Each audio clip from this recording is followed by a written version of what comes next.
साथियों, आज जिस टॉपिक पे हम बात करेंगे, जिस विषय पर हम बात करेंगे, उसका नाम है समास। समास को सूत्रों के द्वारा यहाँ पर समझाया जा रहा है। समास शब्द समूह को मिलाकर एक सार्थक शब्द का निर्माण होता है, एक सार्थक शब्द बनता है। इस सार्थक शब्द को ही समास कहते हैं। सूत्र के हिसाब से अगर देखें तो सम सनम इति समास है। ये दो शब्दों से बना है। सम उपसर्ग है और अस धातु है, तो दोनों को मिलाकर के बना है। फिर है समस्त पद। शब्द समूह को मिलाने पर जो एक शब्द या पद बनता है उसे समस्त पद कहते हैं, और समस्त पद हमेशा एक सार्थक शब्द होगा। संक्षेप अर्थ है इसका दो या दो से अधिक शब्दों को जोड़ना या मिलाना समास कहलाता है। यहाँ पर दो या दो से अधिक शब्द होंगे, उनका आपस में जोड़कर या मिलाकर के एक सार्थक शब्द बनाया जाता है, और इस सार्थक शब्द को ही समास कहते हैं। उदाहरण के तौर पर सीता या पति, सीता का पति, सीतापति यानी सीता का पति। समास विग्रह, समास किए हुए शब्द को समझाने को ही समास विग्रह कहते हैं। समास करने पर जो शब्द समस्त पद बनता है उसका अर्थ समझाने के लिए जो नया सार्थक वाक्य बनाया जाता है उसे समास विग्रह कहते हैं। रामानुजय है, रामस्य अनुजय है, राम का छोटा भाई है जो। समास के प्रकार, समास 6 प्रकार के होते हैं। सबसे पहला समास है अव्ययीभाव समास, कर्मधारय समास, द्विगु समास, बहुव्रीहि समास, द्वंद्व समास, तत्पुरुष समास, अव्ययीभाव समास। सूत्र है इसका अव्यय प्लस संज्ञा युक्त पद इति अव्ययीभाव समास। ऐसे शब्द जिनके स्वरूप में कभी भी कोई ऐसे शब्द जिनके स्वरूप में कभी भी लिंग, वचन, काल आदि के आधार पर कोई परिवर्तन या बदलाव नहीं होता है उन्हें अव्यय शब्द कहते हैं। अव्यय यानी ऐसे शब्द, अव्यय का अर्थ है जिसमें कोई परिवर्तन या बदलाव नहीं हो। उदाहरण के तौर पर बिना, यथा, प्रति, सदैव, या, अथवा, सदा। संज्ञा व्यक्ति, वस्तु, जाति, जाति का अर्थ है यहाँ पर समूह, भाव के नाम को ही संज्ञा कहते हैं। उदाहरण के तौर पर स्वाति, नीता, शहर, नदी, खट्टी दही, खुशी आदि। जिस समास का प्रथम पद अव्यय हो और द्वितीय पद को उत्तर पद भी बोलते हैं, संज्ञा हो, उसे अव्ययीभाव समास कहते हैं। जैसे कि दोनों शब्दों से आपको पहले पता पड़ जाएगा। अव्यय यानी पहला पद अव्यय होगा, दूसरा पद संज्ञा होगा, वहाँ पर अव्ययीभाव समास होता है। प्रतिदिनम, प्रति अव्यय है, दिनम संज्ञा है, और दोनों को मिलाकर शब्द बना प्रतिदिनम। यथाशक्ति, यथा अव्यय है, शक्ति संज्ञा है। कर्मधारय समास। सूत्र इसका विशेषण प्लस विशेष से युक्त पद इति कर्मधारय समास। जिस समास का पहला पद, जैसे सूत्र के हिसाब से ही अगर हम व्याख्या करें तो पहला पद इसका विशेषण होगा, दूसरा पद विशेष्य होगा।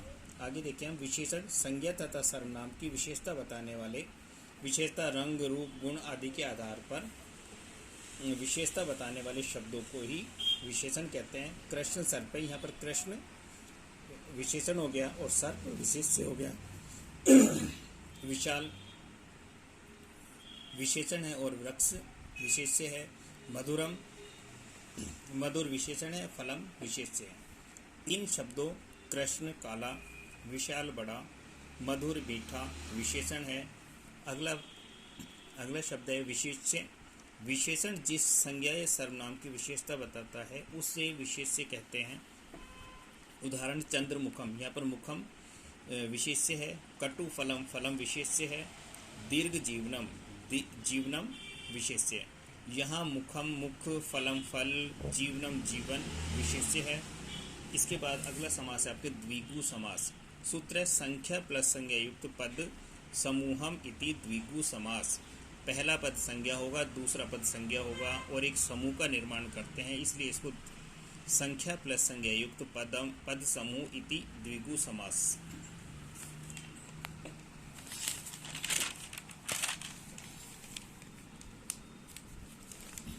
सूत्र की व्याख्या, जिस समास का प्रथम पद संख्या हो और दूसरा पद संज्ञा हो उसे द्विगु समास कहते हैं। द्विगु समास हमेशा एक समूह का निर्माण करता है। चतुर्युगम, चतुराणाम युगानाम समाहारय, यानी 4 युगों का समूह।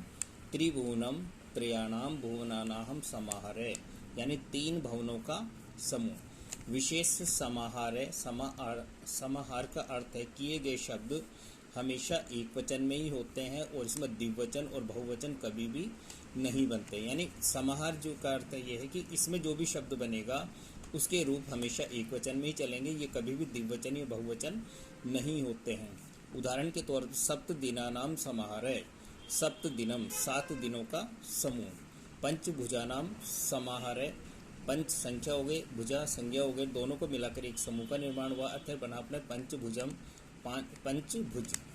बहुव्रीहि समास, समान अधिकरणे है शब्द समूह नाम विशिष्टार्थ बहुव्रीहि, यानी समान सभी शब्दों के सभी सार्थक शब्दों को मिलाने से एक शब्द विशेष शब्द बनता है जिसका विशेष अर्थ बनता है, इसे बहुव्रीहि समास कहते हैं। बहुव्रीहि समास में सभी सार्थक शब्दों को जोड़ने मिलाने पर जो समस्त पद बनता है यानी समास बनता है, उसका हमेशा एक विशेष अर्थ बनता है जो उसमें शामिल सभी शब्दों से भिन्न यानी अलग अर्थ रखता है। उदाहरण चंद्रमुखी, चंद्र इव मुखम यस्सा सा, जिसका मुख चंद्रमा के समान है, स्त्री और नारी के लिए आता है। शूल पाणी, शूलम पाणो यस्य से, जिसके हाथ में शूल हो अर्थात त्रिशूल हो अर्थात भगवान शिव। यहाँ शूल का अर्थ है त्रिशूल और पाणी का अर्थ है हाथ, जिसके हाथ में त्रिशूल धारण किया है अर्थात शिव। द्वंद्व समास, द्वंद्व समास में दो पद होते हैं और दोनों के बीच में च और या ये चिन्ह का लोप होता है। सूत्र च और चिन्ह युक्त पदम प्रधान पदम इति द्वंद्व। द्वंद्व समास में हमेशा या तो च आएगा, संस्कृत में च आता है, हिंदी में और आता है, दोनों के बीच में इस चिन्ह का लोप होता है, इसलिए इसको द्वंद्व समास कहते हैं। द्वंद्व समास में दो पदों के बीच और या च का लोप होता है, लोप होकर यह चिन्ह बन जाता है, अर्थात इस समास दोनों पदों का प्रधान अर्थ होता है, यानी पहला पद भी प्रमुख होता है, दूसरा पद भी प्रमुख होता है, दोनों के बीच में च या और का लोप होता है। पार्वती च परमेश्वर च पार्वती परमेश्वरो, राधा च कृष्ण च राधा कृष्णो। तत्पुरुष समास। सूत्र कारक चिन्ह युक्त समास इति तत्पुरुष समास है। तत्पुरुष समास में जब समास मिलकर जो समस्त पद बनता है उसमें हमेशा कारक चिन्ह होता है। रामानुजय, रामस्य अनुजय ये, जो राम का यानी राम का छोटा भाई। शिव धनुष्य, शिवस्य धनुष्य, शिव का धनुष। कारक, जो कारकों कर्ताओं का क्रियाओं से संबंध स्थापित करता है उसे कारक कहते हैं। कारक को याद करने के लिए सबसे आसान एक सूत्र है जिसका नाम है कर्ता ने। कर्ता कारक का चिन्ह ने, अरु कर्म का चिन्ह को, से द्वारा करण बखान से कि जिसकी सहायता से कोई काम किया जाता है उसकी करण संज्ञा होती है, उसका करण कारक होता है। संप्रदान तुम के लिए, संप्रदान कारक में हमेशा के लिए आता है। अपादान से अलग, या तो से आएगा या फिर अलग होगा। से अलग जान, का के संबंध है और यहाँ पर का की और के जब भी कारक बीच में मिलेंगे तब संबंध कारक आएगा। में और पर, यहाँ पर दो के अर्थ है, किसी के अंदर कोई चीज़ होना या ऊपर होना, इन दोनों अर्थ में अधिकरण कारक होता है। संबोधन हे हो अरे कारक आठ बकान,